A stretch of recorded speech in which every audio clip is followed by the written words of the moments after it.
저희는 사사기 2장에 와 있습니다.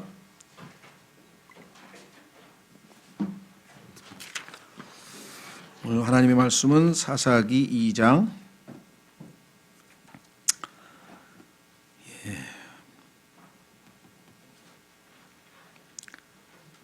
사사기 2장 1절서부터 보겠습니다. 주의 천사가 길갈에서부터 보김에 이르러 말하되 내가 너희를 이집트에서 나오게 하여 내가 너희 조상들에게 맹세한 땅으로 데리고 왔으며 또 내가 이르기를 내가 너희와 맺은 내 언약을 결코 어기지 아니하리니 너희는 이 땅의 거주민들과 동맹을 맺지 말고 그들의 제단들을 헐라 하였거늘 너희가 내 목소리에 순종하지 아니하였도다. 어찌하여 너희가 이같이 행하였느냐. 그러므로 내가 또한 내가 말하기를 내가 그들을 너희 앞에서 쫓아내지 아니하리니 그들이 너희 옆구리에 가시가 되며 그들의 신들이 너희에게 올무가 되리라 하였노라. 주의 천사가 이스라엘의 모든 자손에게 이 말씀들을 이름에 백성이 소리를 높여 우니라. 그러므로 그들이 그곳의 이름을 보김이라 하니라. 그들이 거기서 주께 희생물을 드렸더라. 예, 이스라엘 백성들이 출애굽 이후에 광야 생활을 거쳐서 결국은 하나님께서 여호수아를 보내셔서 이제 가나안 땅에 입성은 했고 약속하신 대로 이제 상속 유업을 나누어 주셨는데 그때 하나님께서 그들에게 하신 말씀 약속이 있었었죠. 예, 그런데 그 약속들을 지키지를 않았습니다. 자, 신명기 7장으로 한번 가보겠습니다. 신명기 7장 주님께서 신명기라고 하는 책은 두 번째 율법이라는 뜻이라 그랬는데 첫 번째 율법은 출애굽기 20장에서 하나님께서 십계명과 더불어 주신 내용들이고 그 다음에 신명기에서는 이제는 그들이 이스라엘 그 백성들이 가나안 땅을 건너가서 요단강을 건너가서 가나안 땅에 정착할 때에 필요한 율법들을 다시 주시게 됩니다. 그래서 두 번째 율법을 주시게 되는 장면이 신명기 7장인데 신명기인데 그렇기 때문에 신명기에서는 그들이 가나안 땅에서 어떻게 해야 될 것인지 지침이 나와 있죠. 네, 신명기 7장 2절. 신명기 7장 1절서부터 보겠습니다. 1절 2절. 주 내 하나님께서 내가 가서 소유할 땅으로 너를 데려 가시고 내 앞에서 여러 민족 곧 헷 족속과 기르가스 족속과 아모리 족속과 가나안 족속과 브리스 족속과 히위 족속과 여부스 족속 등 너보다 크고 강한 7 민족을 내쫓으실 때에 즉 주 내 하나님께서 그들을 내 앞에 넘겨주실 때에 너는 그들을 치고 그들을 진멸할지니라. 또한 너는 그들과 어떤 언약도 맺지 말며 그들에게 긍휼을 보이지도 말고 또 그들과 결혼하지 말지니 내 딸을 그의 아들들에게 주지 말며 내 아들을 위하여 그의 딸을 취하지 말지니라. 밑으로 내려가서 12장 3절 그 다음에 좀 넘기셔서 12장 3절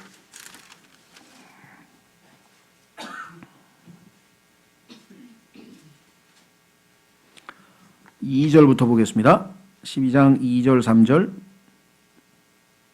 너희가 소유할 민족들이 자기 신들을 섬기던 곳은 높은 산 위든지 작은 산 위든지 모든 푸른 나무 아래든지 그 모든 곳을 너희가 진멸하고 그들의 제단들을 헐며 그들의 기둥들을 깨뜨리고 작은 숲들을 불로 태우며 또 그들의 신들을 새긴 형상들을 찍어 넘어뜨려 그들의 이름들을 이곳에서 멸하라. 이것이 주님께서 가나안 땅에 있는 족속들로부터 부도덕한 또는 영적으로 잘못된 영향을 받지 않고 거룩함을 하나님의 백성으로서 지켜낼 수 있는 그러한 지침을 주셨는데 자 이스라엘 백성들이 순종하지 않았다고 하나님께서 이제 직접 나서셔서 지적하고 책망하고 있는 상황이 지금 바로 사사기 2장입니다. 자 사사기 2장 1절에 주의 천사가 길갈에서부터 보김에 이르러 이렇게 얘기를 했습니다. 그런데 3절에 보면은 그러므로 또한 내가 말하기를 하면서 1인칭으로 말하는 거를 보면 주의 천사가 곧 주님이라고 하는 사실을 알 수 있죠. 주님의 주님이 나타나심을 천사라는 용어로 사용했다라고 하는 것을 알 수가 있는데요. 자, 우선 이 길갈이라고 하는 지명은 이스라엘 백성들이 처음으로 요단강을 건너자마자 첫 번째로 캠프를 쳤어요. 그러니까 전쟁할 때 이제 이동하면서 전쟁을 하는데 처음으로 이제 진영을 이제 갖춰서 거기다 툭 장막을 치고 했던 그 장소가 바로 길갈이라고 하는 곳인데, 거기에서 하나님께서는 이스라엘 민족이 광야 생활 동안에 하나님께 지키지 않은 언약, 그것은 바로 할례의 언약인데, 할례를 하나도 어린아이들에게 태어나면 사내 아이는 8일째 할례를 하도록 명하셨는데 할례를 하나도 하지를 않았습니다. 그래서 그 할례를 다 큰 어른들에게 그 길갈에서 하도록 하나님께서 명하셨죠. 사실은 전쟁을 앞두고 만약에 할례를 한 것이 적군에 알려지면 사실은 뭐 전멸당할 위험인데요. 하나님께서는 육신을 신뢰하지 아니하고 전적으로 하나님을 신뢰하도록 하기 위해서 거기서 할례를 다시금 실시하는 사건이 바로 일어났던 곳, 그것이 바로 길갈이고 특별한 의미가 있는 지명이죠. 그래서 이 이스라엘 사람들이 할례를 행하지 않고 광야 생활을 지냈던 그 모든 상황을 하나님께서는 이집트의 수치라고, 이렇게 이집트의 수치. 그래서 할례를 했을 때 이집트의 수치를 내가 굴려버렸다, 이렇게 하나님께서 명하십니다. 자, 한번 확인해 보겠습니다. 여호수아 5장 9절. 여호수아 5장 9절에 가시면 이집트는 세상이죠. 세상에 있는 모든 것들을 다 떠내려 보내야 되는데 떠내려 보내지 않고 그 육신을 그대로 붙들고 온 것에 대해서 하나님께서 지적하고 계신 것인데요. 여호수아 5장 9절.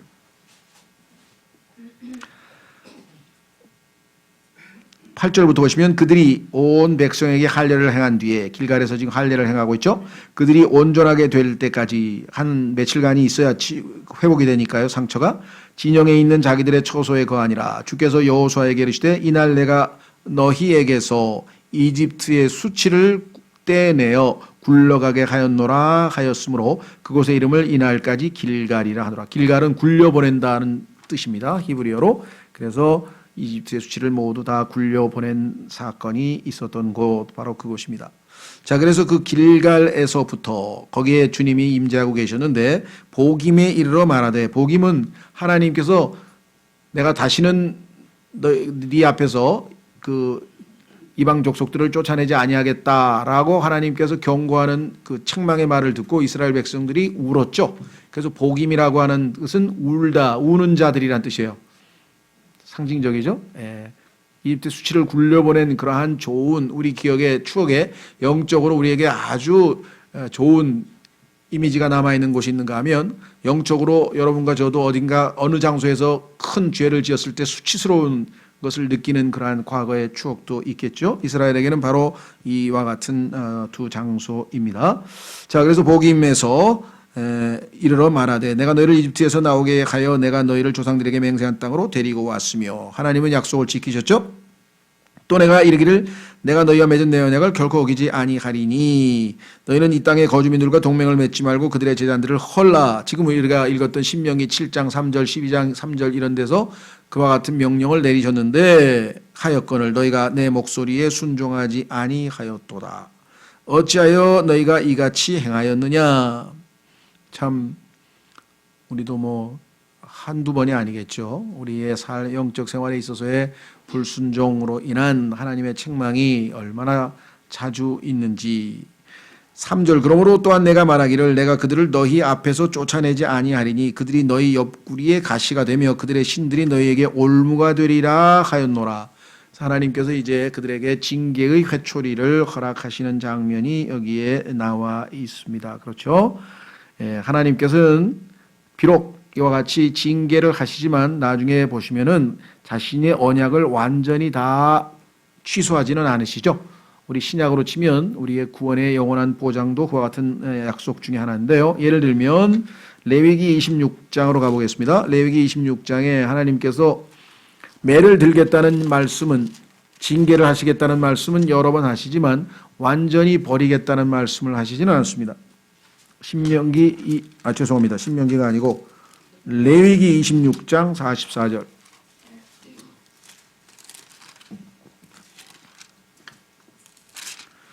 레위기 26장 44절에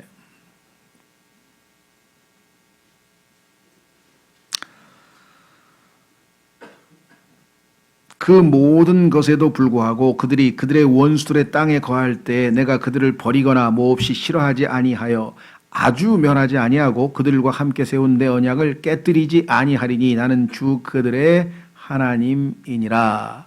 오직 내가 이교도들의 눈앞에서 이집트 땅에서 데리고 나온 그들의 선조들과 맺은 언약을 그들을 위하여 기억하리니 이것은 내가 그들의 하나님이 되고자 함이니라. 나는 주니라. 주님께서는 자신의 언약을 지키시기 위해서 징계 등을 포함한 다양한 수단들을 동원하시겠지만 그의 약속을 깨트리시는 법은 없다라고 되어 있는 것을 보게 됩니다. 자, 우리도 이 땅의 거주민들과 동맹을 맺지 말라고 하는 2절의 말씀들, 우리 신약에서는요, 이 세상에 있는 사람들, 즉 믿지 않는 사람들과 우리가 함께 盟회를 맺지 말라라고 하는 것을 우리 신약 성경에서 우리가 우리에게 적응해 볼 수가 있겠죠. 자, 그러니까 2장 1절에서 이집트 땅에서 나오게 하여 데리고 나왔다. 이것은 우리의 구원과 관련되겠죠. 세상으로부터 우리를 구출해 내신 것이죠. 갈라디아서 1장 4절에 보면은 우리를 세상으로부터 구원하셨다, 구출하셨다 이렇게 기록되어 있죠. 따라서 우리의 구원의 예표로서 2장 1절을 볼 수가 있고요. 그 다음에 지금 말씀한 것처럼 결코 어기지 아니하리니 1장 끝부분에 보니까 1절 끝부분에 보니까 내가 너희와 맺은 내 언약을 결코 어기지 아니하리니 깨트리진 아니하겠다 그랬습니다. 똑같은 단어인데 한 곳에서는 우리가 깨트린다, 어긴다 좀 달리 번역이 되어 있는데요. 언약을 깨트리지 아니하시는 분, 우리의 구원의 영원한 보장을 지켜주시는 분, 우리가 이렇게 확인해 적용해 볼 수가 있겠죠. 예. 자, 그 다음에 지금 우리가 살펴보고자 하는 이것은요, 고린도 후서로 가면 우리 그리스도인에게 영적 적용이 가능하겠죠. 그 땅의 거주민들과 동맹을 맺지 말라, 제단들을 다 헐어버리라. 우리가 신앙생활의 첫 단추는 버리는 겁니다. 신앙생활의 첫 단추는 과거의 우리의 세상의 욕심과 모든 것들을 다 버리고 하나님과 관련 없는 불경건한 것들을 다 버리고, 그래서 고린도후서 6장 14절, 고린도후서 6장 14절, 너희는 믿지 않는 자들과 더불어 공평하지 않게 멍에를 같이 매지 말라. 멍에를 같이 매지 말라. 의유가 불의와 무슨 사귐을 갖겠느냐? 빛이 어둠과 무슨 친교를 나누겠느냐? 그리스도가 벨리알과 무슨 일치를 보겠느냐? 혹은 믿는 자가 믿지 않는 자와 무슨 몫을 나누겠느냐? 여기 나와 있죠? 하나님의 성전이 우상들과 무슨 조화를 이루겠느냐? 너희는 살아계신 하나님의 성전이니라. 그러므로 하나님께서 이르시되 내가 그들 가운데 거하고 그들 가운데 거닐며 나는 그들의 하나님이 되고 그들은 내 백성이 되리라. 주가 말하노라. 그러므로 너희는 그들 가운데서 나와 분리하고 부정한 것을 만지지 말라. 그리하면 내가 너희를 받아들여 너희에게 아버지가 되고 너희는 내 딸들이 되리라. 주 곧 전능자가 말하노라 하셨느니라. 그래서 이 가나안의 합당치 못한 모든 문화로부터, 물결로부터, 풍파로부터 하나님께서 이스라엘 백성들을 지키기 위해서 그렇게 명하셨죠. 예. 자, 그래서 우리는 하나님은 구약에 있는 모든 그 이방 족속들을 다 죽여라, 짐승까지 어린아까지 다 죽이라고 하는 것은 그 잔인함, 하나님 어떻게 그렇게 잔인하신가 이런 각도에서 볼 것이 아니고, 그들은 그들 나름대로의 충분히 대가를 치러야 될 죄를 지었고 거기에 대해서 하나님께서는 지혜로운 방식으로, 즉 이스라엘 백성들이 그들로부터 조금도 부정적인 영적으로 나쁜 영향을 받지 않도록 보호하시기 위해서 그와 같이 명령을 내리신 건데, 순종을 하지 아니하여서 하나님께서 어찌 그리하였느냐 하면서 이제 가시와 그 다음에 올무에 대한 얘기를 하셨습니다. 자, 신약 성경에도 사탄의 올무라고 하는 표현이 우리가 확인해 볼 수 있는데요. 디모데전서 3장 7절. 디모데전서 3장 7절. 우리가 구약에서 얻은 교훈을 신약적으로 적용하는 것이 우리가 해야 될 일 중에 가장 중요한 것이죠. 단순히 구약에 나와 있는 사실을 배우는 것에서 더 나아가서 신약적으로 우리가 이것을 어떻게 삶에 적용할 것인가.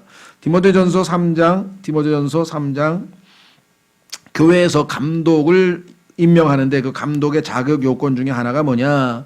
7절. 또한 그는 반드시 밖에 있는 자들로부터 좋은 평판을 받아야 하리니. 교회의 장로, 감독이라고 하는 칭호를 받을 사람은 세상 사람들, 안 믿는 세상 사람들로부터 훌륭한 인격자라고 좋은 평판을 받아야지 어떻게 저런 사람이 장로를 하냐고 이런 소리가 나오는 사람은 할 수가 없다라고 얘기를 했는데 왜냐? 이유가 나와 있잖아요. 이것은 그가 비방과 마귀의 올무에 빠지지 아니하게 하려 함이라. 그런 사람을 뽑아놓으면 그가 마귀의 올무에 빠질 수밖에 없다. 디모데후서 2장 26절. 디모데후서 2장 26절.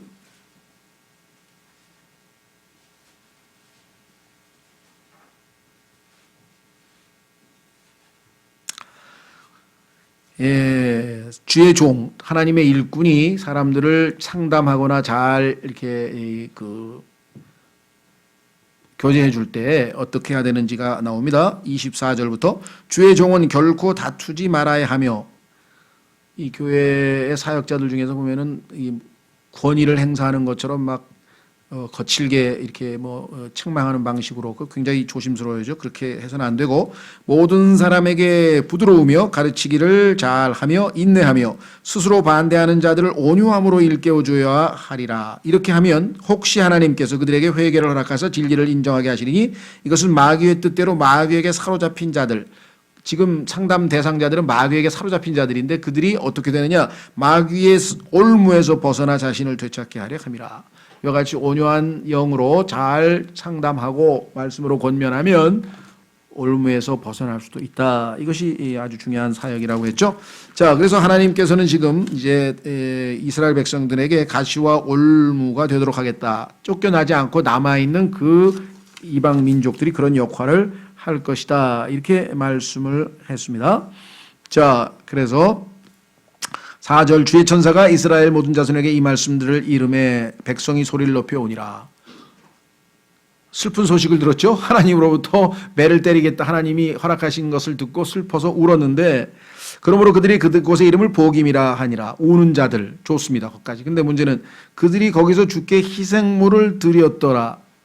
하나님께 경배를 드렸다. 희생물을 드렸다. 거기까지는 훌륭한 것 같은데 문제는 그 이후에 이스라엘 역사를 보니 전혀 변화가 없었다 이 말이죠. 그렇죠?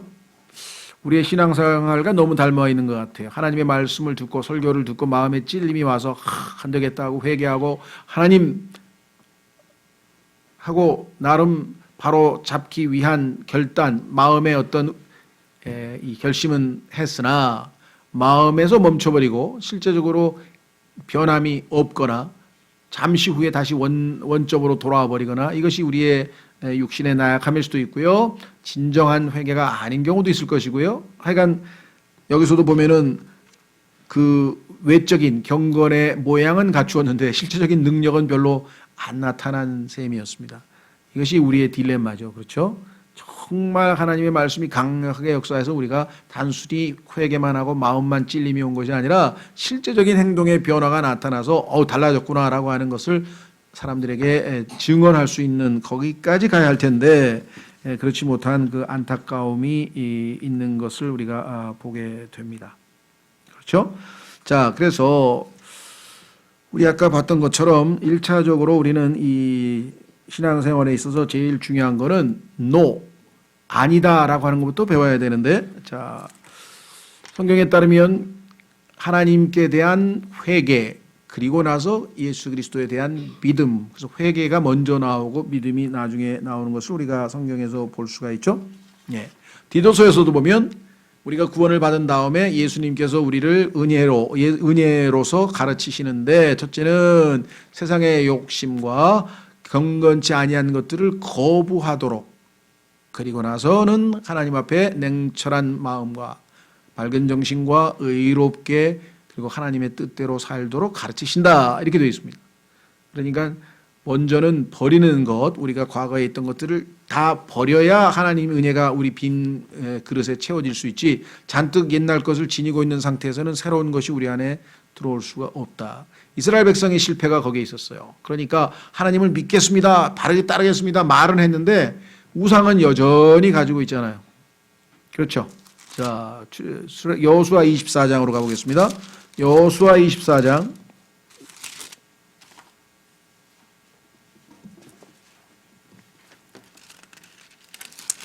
여호수아 24장에 보니까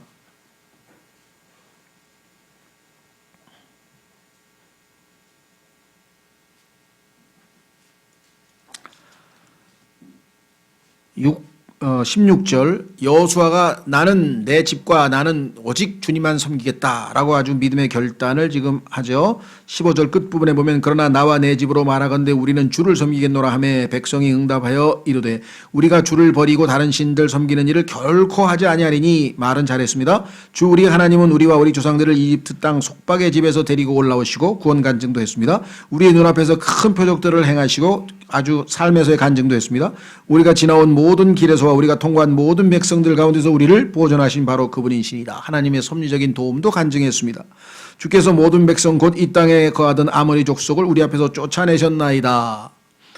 그런즉 우리도 주를 섬기리니 그분은 우리의 하나님이시니다 하고 탁 믿음의 결단을 내린 것 같았는데 여호수아의 답은 뭐냐?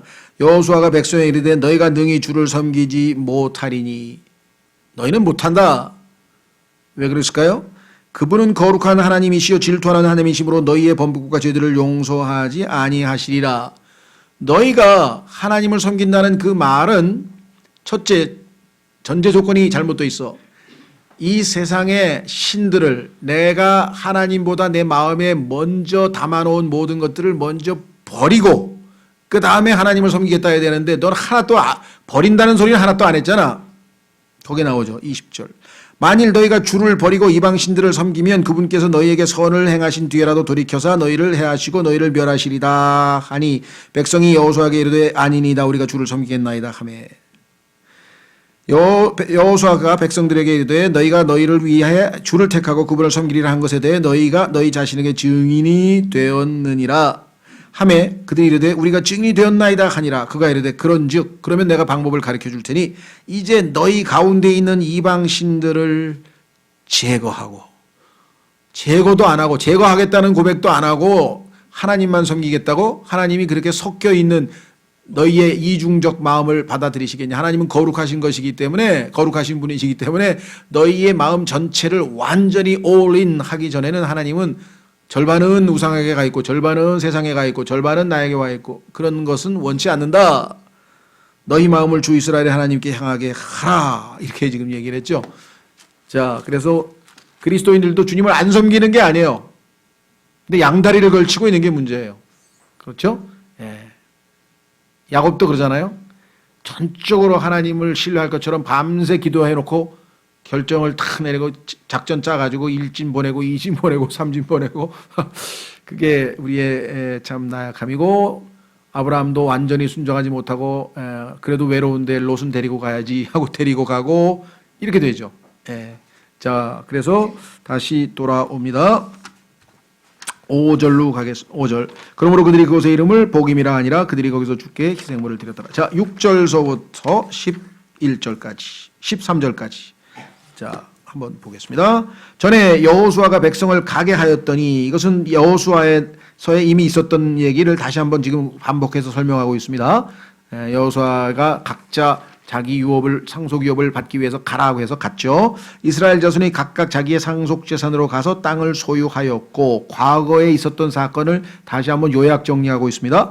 백성이 여호수아가 사는 모든 날 동안과 여호수아보다 더 오래 산 장로들 곧 주께서 이스라엘을 위하여 행하신 그분의 모든 큰 일을 본 자들이 사는 날 동안 주를 섬겼더라. 경험을 한 사람, 하나님의 역사를 눈으로 목격한 사람은 하나님에 대한 인식이 있어서 잘 섬겼는데 그들에게 잘 가르쳤는지 아마 잘 못 가르쳤겠어요. 그러니까 경험이 없는 자들은 결국은 신앙에서 떠나더라 이 말이죠. 예. 그래서 8절 주의 종 눈의 아들 여호수아가 110세에 죽음에 그들이 그를 딥낫 헤레스에 있는 그의 상속 재산의 경계 안에 묻되 가스산 북쪽편의 에브라임 산에 묻으니라. 에브라임 지파죠. 그 온 세대가 자기 조상들에게로 거두어지고 그들 뒤에 다른 세대가 일어났으나 이들은 주를 알지 못하였으며 여기에 모든 문제가 생깁니다. 주님을 알면 제대로 알면 우리는 합당하게 신앙생활을 할 수 있죠. 근데 주님을 제대로 모르면 우리가 방자에 행하고 정말 분별 없이 행하고 이렇게 되는데 여기에 주님을 모르는 세대가 일어났습니다. 또한 그분께서 이스라엘을 위하여 행하신 일들도 알지 못하였더라. 교육을 하는 것은 한계가 있는 것 같아요. 그렇죠? 물론 교육이 중요하지 않다는 얘기는 아닙니다. 우리가 교육을 열심히 다 하지만 직접 체험한 것과는 차원이 다르겠죠. 예, 그래서 하나님께서 언젠가 그들도 주님을 알게 되고 직접적으로 이제 체험을 해야 될 터인데, 자, 그래서 여기 아주 중요한 얘기가 나와요. 주님을 아느냐 모르느냐에 따라서 우리의 신앙이 달라지죠. 자, 성경에 따르면 우리 그리스도인은 눈으로 보는 것으로 사는 게 아닙니다. 사실은 부모님들이 가르쳐준 하나님의 말씀을 믿으면, 그렇죠? 그 믿음으로 살아야 되는데, 그렇죠? 믿지 못한다. 여기에 문제가 있는 거예요. 믿음은 보이지 아니하는 것들의 증거라 그랬어요. 보이지 않아도 믿으면 본 것과 다름없이 행동할 수 있다 이 말이죠. 그렇죠? 예. 그런데 믿음이 없어서 우리 그리스도인들도 신앙생활에 있어서 안타까운 것은요. 특히 이 은사주의적 체험을 아주 많이 하신 분들이나 이런 분들은 뭔가 확실한 것을 보여달라 이런 얘기들을 자주 하시는데, 내적인 주님과의 은밀한 체험을 통해서 얻는 그러한 체험들, 그것은 소중하고 필요하지만 외적으로 뭔가 드러나는 어떤 증거가 없으면 못 믿겠다라고 하는 것은 믿음이 없다는 것을 반증하는 것이죠. 유명한 도마의 고백이 바로 그거 아닙니까? 도마에게 주님께서 말씀하셨잖아요. 너희가 이제 보니까, 내가 보여주니까 보고서야 믿느냐? 잘하였도다. 그게 아니고 예수님께서는 네가 보고서야 믿는구나. 그러나 보지 않고 믿는 것이 더 나은 것이다 라고 주님이 분명하게 말씀을 하셨죠. 그래서 우리는 보이는 것으로 신앙생활하는 것이 아니라 우리는 믿음으로 한다. 확인해 보겠습니다. 고린도후서 5장 7절. 믿음은 성경에서 항상 보이지 않는 것과 연관이 되어 있습니다. 보이지 않는 것을 믿는 것이지 보이면 더 이상 믿을 필요가 없죠. 고린도후서 5장 7절. 고린도후서 5장 7절.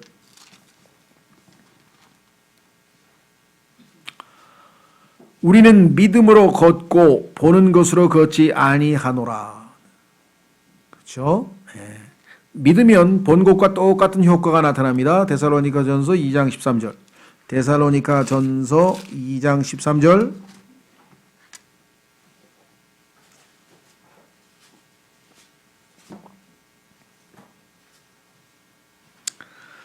이런 까닭에 우리가 또한 하나님께 끊임없이 감사를 드리면 너희가 우리에게서 들은 하나님의 말씀을 받을 때 그것을 사람들의 말로 받지 아니하고 하나님의 말씀으로 받았기 때문이니 진실로 그러하도다. 그 말씀이 또한 믿는 너희 안에서 효력 있게 일하느니라.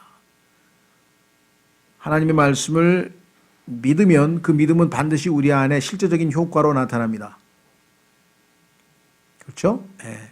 자, 그래서 우리가 하나님의 말씀을 듣고 그것에 우리의 믿음을 더하느냐 아니하느냐에 따라서 실제적으로 하나님께서 우리 삶에서 역사하느냐 아니면 단지 그냥 말로만 그치는 신앙이냐가 결정이 되겠죠. 자, 다시 돌아옵니다. 사사기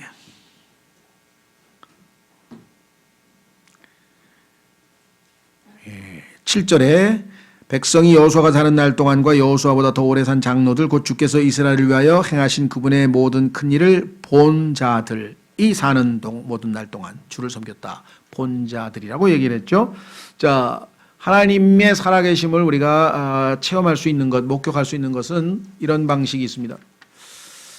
지금 현재 이 도시 생활에서의 우리 주변 교육 환경은 하나님의 역사를 보여주기가 쉽지 않아요. 그렇죠? 네, 그러나 농촌 체험 같은 거 보면은 식물이 이렇게 심었는데 일주일 후에 가보니까 싹이 났다든가 그것이 자라는 모습이라든가 그런 것 나중에 또 열매 맺는 모습이라든가 이런 모든 것을 통해서 인간이 할 수 없는 하나님만이 하실 수 있는 그러한 것들을 우리가 얼마든지 목격할 수가 있죠.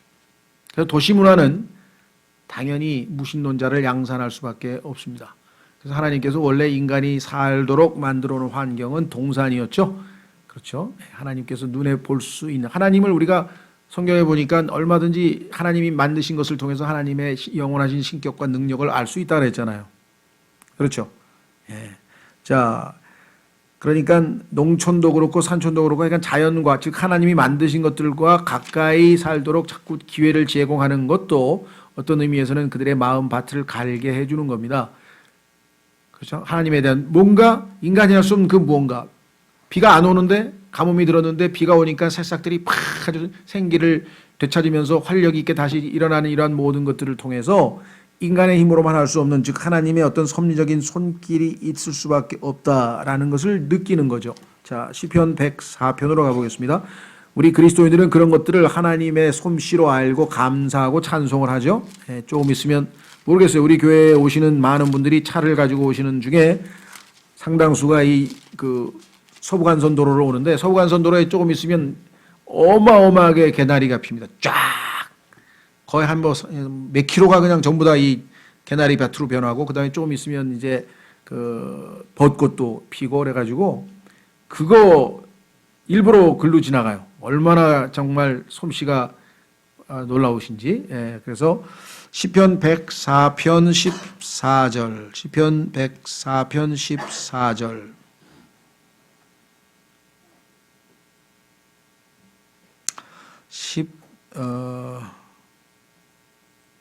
13절서부터 13절서부터 보죠. 우리가 다 볼 수는 없고요. 그분께서 자신의 방들에서부터 산들의 물을 부어주시니 땅이 주께서 행하시는 일들의 열매로 만족하나이다. 그분께서 가축이 먹을 풀과 사람이 쓸 채소를 자라게 하시며 땅에서 음식이 나게 하시되 사람의 마음을 즐겁게 하는 포도즙과 사람의 얼굴을 빛나게 하는 기름과 사람의 심장을 강하게 하는 빵이 나게 하시는도다. 하나님께서 이 모든 것들을 우리에게 주시기 위해서 하시는 것들 참 얼마든지 하나님을 목격할 수 있는 그러한 여건을 우리 인간들에게 주셨는데 인간들은 점점 하나님을 사람들로부터 멀어지게 하는 환경을 만들어서 도시에 꽉 아파트에다가 꽉 채워가지고 아스팔트로 꽉 채워서 도대체 하나님이 계신지 안 계신지 알 수 없도록 만들어 놨다라고 얘기를 했죠. 심지어는 어렸을 때 자기가 들었던 주일학교에서 들었던 공부 창세기 그런 것들을 다 미국 특히 미국 문화에서는 다 어렸을 때부터 그걸 교회를 다녔을 텐데 하도 무신론에 이제 이 세뇌됐던 사람이 바깥으로 보이는 가로수 나무가 푸릇푸릇 봄에 싹을 내는 것을 보고 짜증이 나가지고 자기는 지금 완전히 하나님이 없다고 지금 완전히 그렇게 생각을 하고 있는데 그 나무들을 보면서 창세기가 떠오른 거죠. 그만큼 영향력이 큰 거예요. 물론 그 사람은 완전히 더 마음이 강팍해져 가지고 이 멍청한 건축가들이 창문 없는 건물 하나 못 만드냐고 이렇게 소리를 질렀고 그걸 들은 또 사람들이 창문 없는 건물들을 만들었는데 그것의 효시가 미국의 Sears 백화점의 체인점이 백화점은 인간이 만든 것만 사라는 거죠. 바깥에 아름다운 하나님이 만든 창조물을 보면 마음이 흐트러지니까 그래서 완전히 커튼을 쳐야 바깥을 못 보게 하죠. 백화점에 가서는 인간이 만든 물건만 보게 만드는. 자, 어쨌거나 이런 모든 여건들이 우리에게는 점점 불리한 여건으로 지금은 작용하고 있죠. 하나님을 알 수 없는 상황으로 지금 몰고 가고 있다. 자, 다시 돌아옵니다.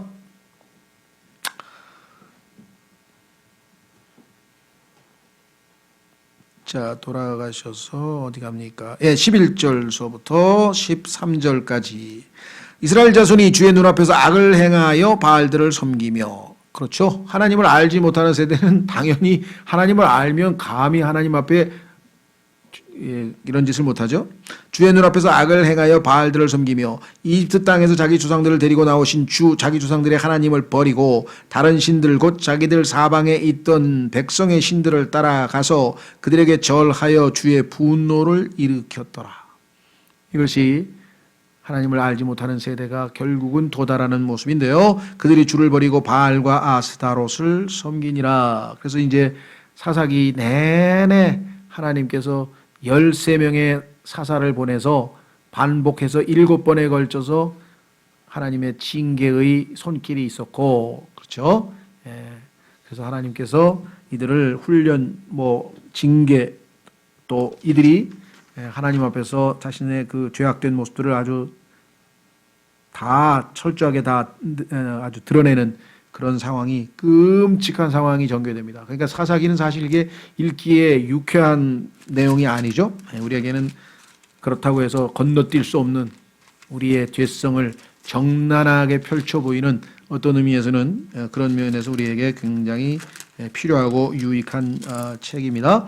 자, 그래서 여기 보시면 바알과 아스타롯, 남신, 여신 짝이네요. 바알은 여러분들이 너무나 잘 아시는 가나안 지역, 페니키아 지역에 있어서의 그 남신의 그 이름이고, 그 다음에 아스타롯은 레위기에 가면 예레미야에 가면 하늘의 여왕이라고 하는 이름으로 불리웠던 또 다른 여자 신입니다. 그러니까 남신 여신이 가면서 소위 말하면 이 그 타락한 성적 문화를 만들어내는 본산이 이들 두 남신 여신의 이 그 기원이 그렇죠. 대표적인 것은 이들의 기원은 창세기 10장에서 림롯이라고 하는 자가 나타났고, 림롯의 아내 세미라미스라고 하는 그 둘이 바로 지금 이 바알과 아스타롯의 원형입니다. 최초의 그 이 타입이죠.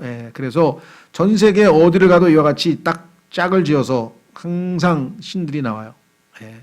그리고 이 아스타롯이라고 하는 이름은 우리가 바알은 나중에 바빌론 지역으로 가면 벨이라고 부릅니다. 바알 대신에 벨. 그래서 여러분 잘 아시는 이 벨과 관련돼서 많은 이름들이 나오고요.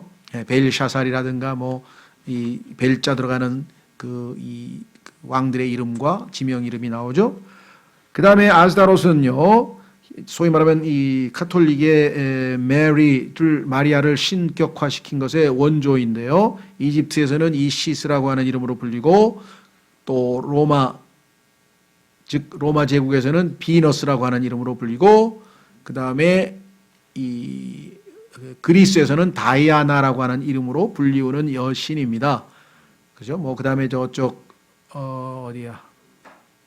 뭐 키벨레라도 하여간 그 지명에 따라서 다 해당되는 신들이 있고, 중국에서는 식무라고도 부르고요. 중국에도 있고요. 그래서 이 여신이 카톨릭에서 숭상하는 이 마리아라고 하는 신이 전 세계 어디에 가도 다 있습니다. 아기를 안고 있는 여신의 모습들을 어느 종교에서든지 다 볼 수 있는 것이죠. 자, 어쨌거나 이와 같은 이 둘이 여기에 아주 바알과 아스타롯이라고 하는 상징적인 이름이 등장을 했는데, 이 아스타롯이라고 하는 이름이 메소포타미아, 그러니까 지금의 이라크 지역에 가면 이름이 이슈타르라 그래요. 이슈타르라고 하는 신의 이름이 조금 발음이 달라지는데, 그 이슈타르라고 하는 거기에서 부활절에 해당하는 영어의 이스터라고 하는 단어가 나오는 겁니다. 그래서 사도행전에 보면 우리는 이스터라고 하는 게 나오죠. 하나 찾고 마치겠습니다. 오늘은 다음 시간에 좀 보완하고요. 사도행전에 보면 이 아스타롯의 변형된 이름인 이스터라고 하는 용어가 킹 제임스 성경에만 나옵니다. 다른 성경에서는 이것을 다 유월절로 고쳤어요. 성경을 고치면 이스터하고 유월절은 완전히 딴 얘기죠. 사도행전 12장.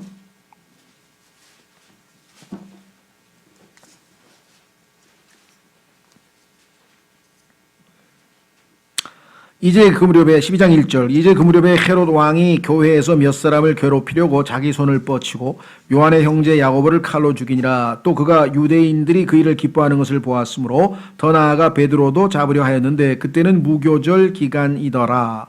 자, 무교절이라고 하는 것은 유월절 어린 양을 잡고 바로 이어지는 명절이니까 유월절은 이미 끝났다는 얘기죠.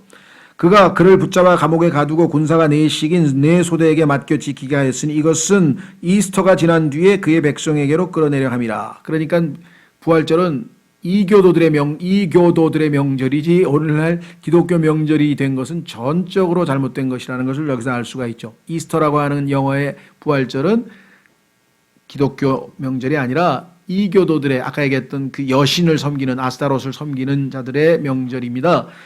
이것이 유월절로 바뀌어 있어요. 그러면 성경이 모순이 되죠. 왜?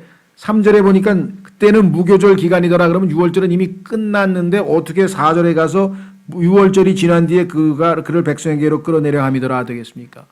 영어의 패스오버라고 하는 이 단어가, 파스쿠아라고 하는 이 헬라어 단어가 킹제임스 성경에서는 정확하게 유월절이 아닌 이교도들의 이스터로 번역이 되어 있고, 다른 성경들에서는 이것을 유대인들의 명절인 유월절로 잘못 번역을 했습니다. 그럼 성경이 스스로를 어기는 거죠. 왜? 유월절이 끝나고 무교절이 지금 이미 시작됐는데 어떻게 다시 유월절로 돌아가겠어요? 이것 한 구절만 봐도 킹제임 성경이 하나님의 정확한 말씀인 것을 우리가 알겠죠. 예, 그래서 바알과 아스타롯은 두고두고 이스라엘에게 올무가 되고 가시가 됐다라고 하는 사실을 우리가 기억하시고요. 시간에 이 사사기에서 벌어지는 모든 일들이 마지막 라오디게아 교회 시대에도 계속 또 반복되고 있습니다. 우리도 먼저 모든 것을 버리지 않고는 주님을 전적으로 섬길 수가 없습니다. 그렇죠? 그래서 우리 앞에 그 어떠한 하나님보다 내 마음에 더 먼저 차지하고 있는 것이 있다면 그것을 내려놓는 것이, 그것이 무엇이 됐든 그것이 전제가 되어야 될 것입니다. 잠깐 기도하고 기도하겠습니다.